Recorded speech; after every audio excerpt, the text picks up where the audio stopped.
তোমরা যারা টাকি হাসনাবাদে থাকো তারা অনেকেই তো চুলদাড়ি কাটো। চুলদাড়ি তো অনেকের কাছ থেকে কেটেছো, বাট এই ছেলেটার কাছ থেকে কি কোনোদিন কেটেছো? যদি না কেটে থাকো চলো আজকে আমি তোমাদেরকে পরিচয় করিয়ে দিই। এর নাম শানু, বাড়ি বসিরহাট। যেমন সুন্দর ব্যবহার তেমন সুন্দর হাতের কাজ। এর হাতের কাজ না দেখলে তোমরা বিশ্বাসই করবে না। প্রতিটা কাস্টমারের পিছনে কিন্তু 1 থেকে 1.5 ঘন্টা করে টাইম দেয়। ওর কাছে টাকাটা কোনো ম্যাটার করে না, ওর কাছে ওর হাতের কাজের দক্ষতাই ম্যাটার করো। আমি ওকে একদিন প্রশ্ন করেছিলাম, তুমি যে প্রতিটা কাস্টমারের পিছনে 1 থেকে 1.5 ঘন্টা করে টাইম দাও, তুমি কত টাকা করে চার্জ করো? ও আমাকে বলেছিল, দাদা মাত্র 100 টাকা। আমি বললাম, মাত্র 100 টাকা?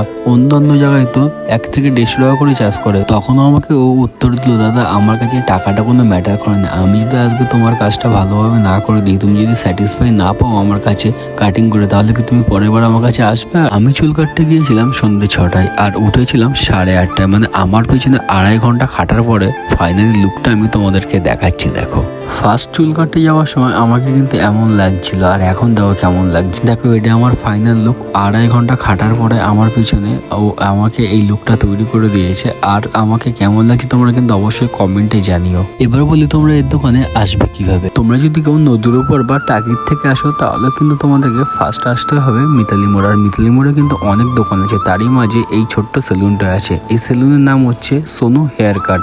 ডিসপ্লেতে নম্বর দেওয়া আছে, চাইলে তোমরা ফোন করেও আসতে পারো। তোমরা যারা এর কাছ থেকে আগে চুল কেটেছো বা চুল কাটতে চাও, তারা কিন্তু অবশ্যই কমেন্টে জানিও। আর আমার চুল কাটাটা কেমন হয়েছে আর এর হাতের কাজটা কেমন, অবশ্যই কিন্তু কমেন্টে জানিও। Tata, by.